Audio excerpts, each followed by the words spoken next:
Karibu katika sehemu ya 17 ya simulizi hii nzuri inayoitwa Najuta Kubarehe. Tulipoishia katika sehemu ya 16 ni pale ambapo Shamira alimuuliza Kelvin, "What do you want boy?" Kisha Kelvin akamjibu, "You, I want you." Kelvin aliropoka kwa sauti ya juu sana. Hapo hakukuwa na cha msalia mtume tena. Shamira alinivaa kama mtu mwenye njaa kali sana. Akanivaa mdomoni na kuzikutanisha ndimi zetu kwa hisia kali sana. "Unanitaka mimi? Aya, nichukue. Take me please. Nichukue, nipeleke popote. Take me." Hisia zilikuwa katikati yetu. Sikukijua chumba cha Shamira, lakini tulijikuta tupo kitandani, tukinyonyana ndimi zetu na kuvuruga mashuka yaliyotandikwa vizuri. Kitanda kikatupokea kwa tabasamu, nguo zikaomba kuondoka miilini yetu. Sisi ni nani hata tuzizuie? Mapenzi bwana. Mapenzi ni nini? Unajisikiaje unapokuwa penzini na mtu anayekupa ukamilifu wa kihisia?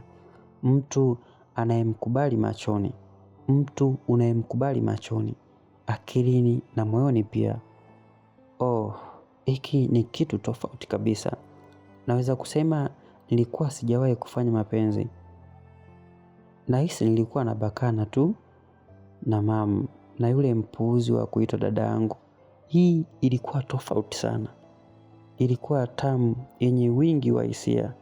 Hisia zilijaa ndani ya moyo na kumwagikia nje. Mapenzi kumbe ni matamu bwana. Shamira alinipa ladha nyingine mpya ya mapenzi. Shamira akakubali kuvua nguo mbele yangu. Mimi nimempata Shamira, yule aliyemkazia Frenki na kofia yake ya kiuchungaji. Shamira alikuwa mtupu kitandani, akiwa chini nikiwa juu. Mwili wake mzuri niliona kwa taswira halisi na sio taswira ya zile za kubeti akiwa amevaa nguo. "Come on Kelvin, kill me now. I want you to kill me." Usinionee huruma, niue. Aliniomba nimuue. Mimi ni nani nibishane na mrembo Shamira? Nikamuua kweli. Sasa amelala fofofo baada ya mtanange mkali wa kukata na shoka. Hatimaye ule mua ukazamisha mwili. Sukari ya uji ikaliwa na mtoli. Wow. Niliishia kutabasamu nikiuangalia uso mzuri wa mrembo Shamira. Alikuwa amelala usingizi mzito sana. Kuna namna nilijiona mwanaume wa shoka. Nikaangalia maungo yangu, nikatabasamu, kisha nikajifunga taulo lake, nikaenda jikoni kwake. Tumbo lilikuwa linadai kodi yake. Nguvu nilizozitumia kumpagawisha Shamira zilikata. Kuna nini humu? Niliangalia kwenye friji nikakuta mapochopocho kama yote yaliyowekwa kwa mpangilio mzuri.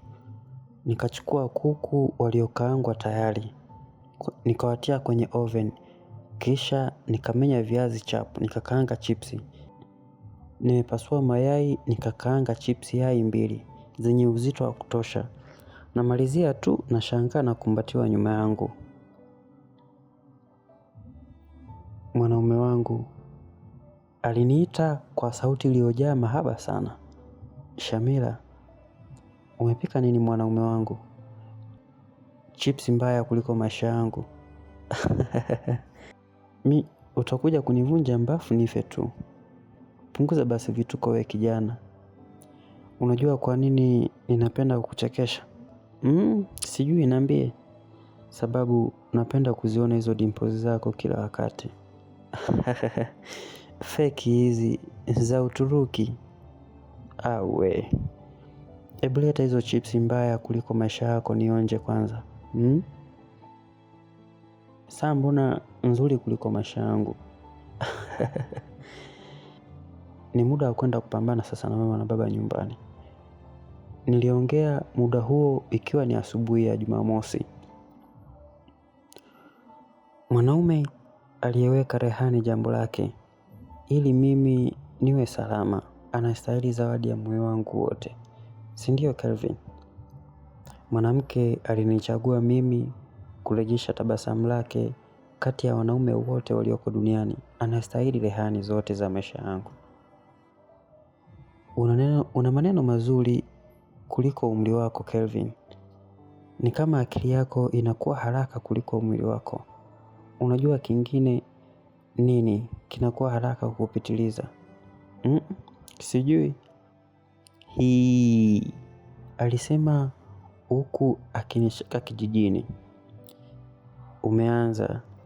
Hebu niamke nikakutane na bakora za mzee huko home. Usiseme hivyo, hawatakupiga.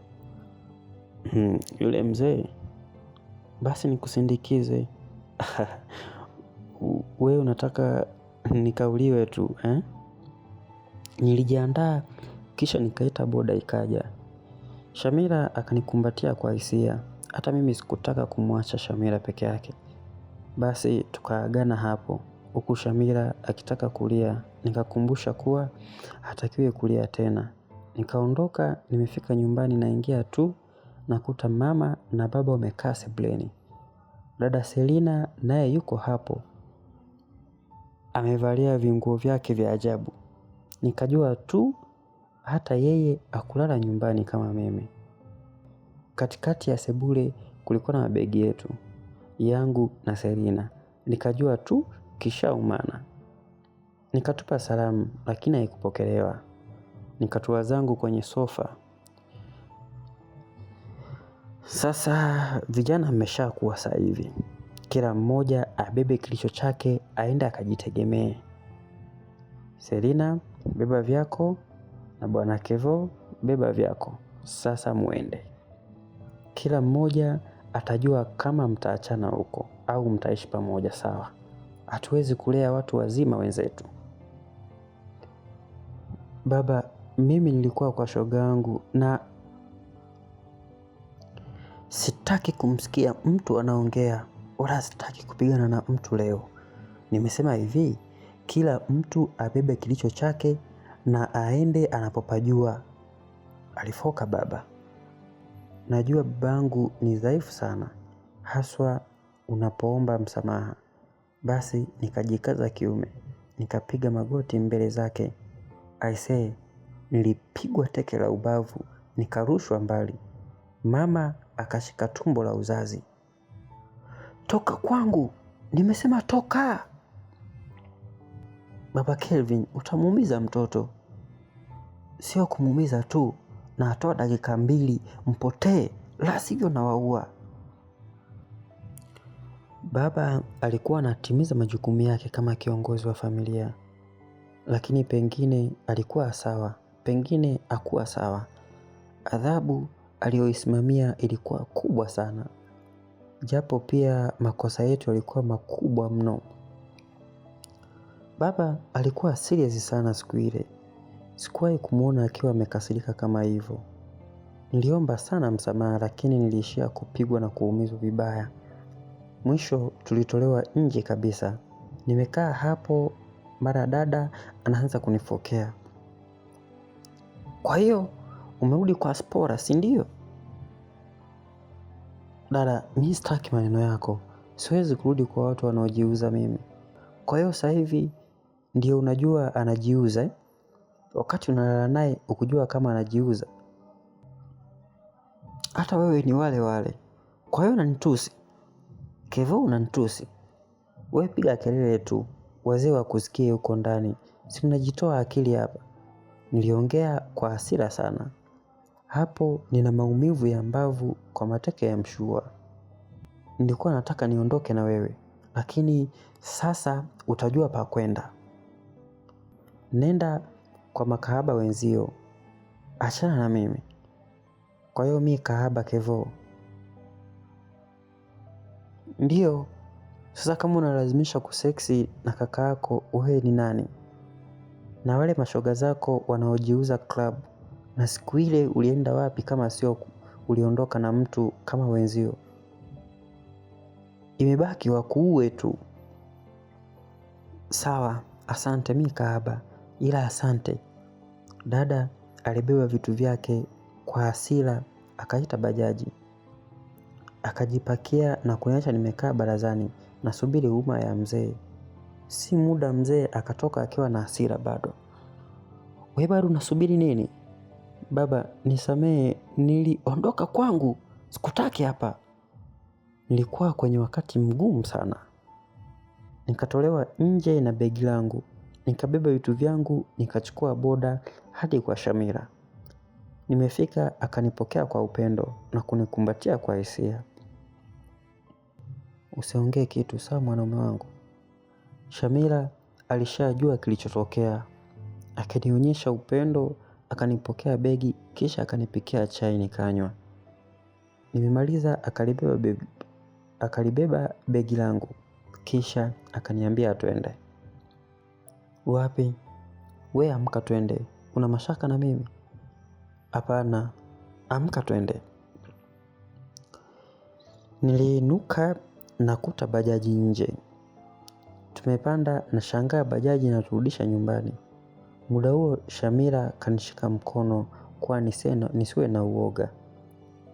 Tumeshuka kwenye bajaji, yeye akatangulia ndani, mimi nafuata nyuma. Tumeingia sebuleni, mimi pressure, moyo unadunda kama roho inatoka hivi. Tunaingia ndani tu nakuta wazee wapo sebuleni. Wameshika tama, mara wote wamesimama ghafla. Wakatushangaa. Shamira akashuka chini na kupiga magoti. Kuona vile na mimi nikashuka. Mama, naomba mnisamehe mimi. Kevin alikuwa kwangu. Na ni mimi nilimuita. Mzee kusikia vile tu akasimama na kuingia zake chumbani.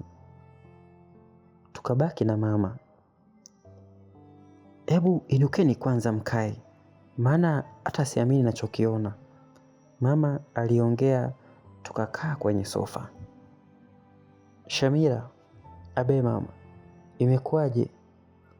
Mama, tulikuwa mezani tunakula.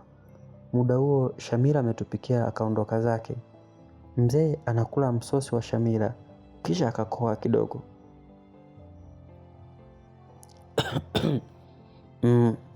Kwa hiyo umekuwa sasa Hapana baba, shule itakushinda sasa.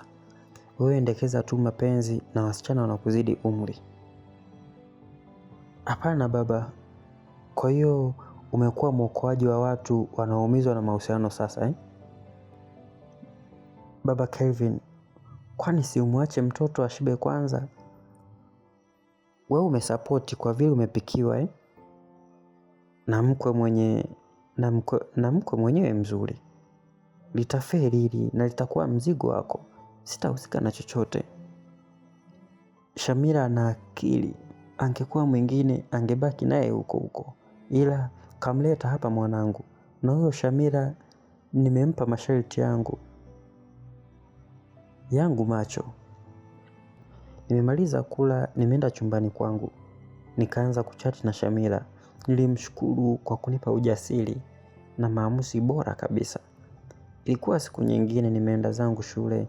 Nilikuwa mtu wa furaha muda wote tu. Kila napovuta taswira ya urembo wa Shamira naishia kutabasamu tu. Video vyangu vya shule nikaanza kuviona vya kawaida mno. Nimerudi zangu nyumbani sina habari. Mara ghafla mlango wangu unafunguliwa. Anaingia Selina akiwa amejaa sumbara. Mwamba kumbe amerudi bwana nyumbani.